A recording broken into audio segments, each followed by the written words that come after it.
Ryan, it's a pleasure to meet you, sir. I've been a fan since Two Guys and a Girl, believe it or not. Thank you. Wow. Back in the day. That dates you. Wow. We all got very smug in college when you ended up in a movie star because you were all such big fans. Oh, great. Nice. At any Nice. point making, Two Guys and a Girl, I know you came from Vancouver to LA. Did you ever feel like you're going to be a headline in a comic book movie or something on this massive scale? No, I mean, I don't think anyone would think that, that there would be something wrong with them if they thought that I'm going to be the Green that's Lantern. the path they're on, yeah. No, I had no idea. I mean, my expectations were always pretty minimal in terms of, my Hollywood career. So, yeah, to be sitting here now, frontlining a movie like this is not just an honor, but a kind of a surprise, too. And would you say this was the most difficult role you ever played somehow, because this guy can make anything he thinks happen? And then you've got the CGI, and then I'm thinking of Buried as well, but... Yeah, I mean, it was, it was difficult, but a movie like this is on such a grand scale. I mean, the scope of a film like this is so massive that you don't, you really get a chance to sort of take your time with everything.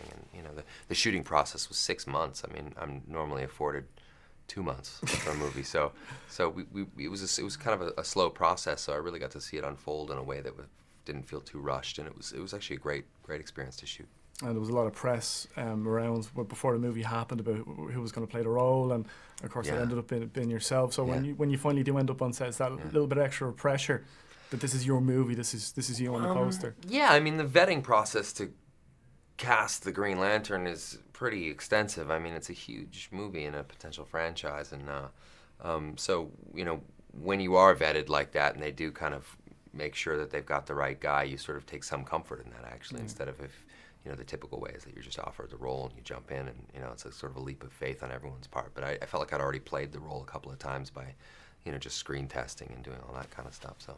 But now it seems like you're linked with every single leading man role. It's either you or Bradley Cooper. Yeah. Any single role in Hollywood, any big action movie or any kind of movie star-led movie, it's either yourself or Bradley Cooper. Is that slightly disconcerting now at this point, or is that something that's encouraging, that you're making the right moves? No, I think it's great. I mean, look, it's a different, it's a new era. I mean, there's certainly new actors coming in that are I guess the changing of the guard or what have you. I mean, that's not to say the guys that were doing those roles 5-10 years ago aren't able to still do them. But I mean, it's just a kind of a fact of life how it works. So, I'm comfortable with that. I started my career out only wanting to do character roles. So, when I finally embraced being a leading man to some degree, I realized that there's a lot you can do with that, and you can play some pretty amazing characters that way. So. You really came from the comedic background. Of course, after Two Guys and a Girl in the Pizza Place, it was Van Wilder, and that seemed to be, the area you were going down. And all of a sudden, Blade Trinity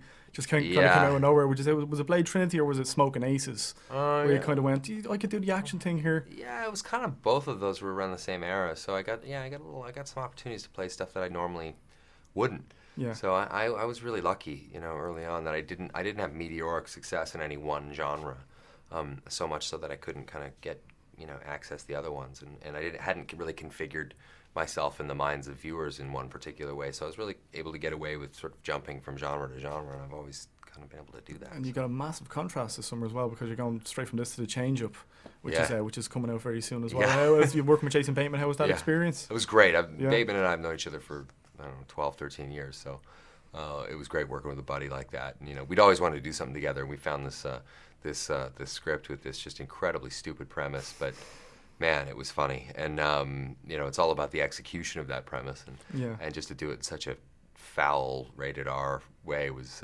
certainly a bit of a treat. I'm looking forward to seeing it, Ryan. Yeah, Pleasure to meet you, sir. Thank you very much. Thank nice you for to your meet time, you too. man. Yeah.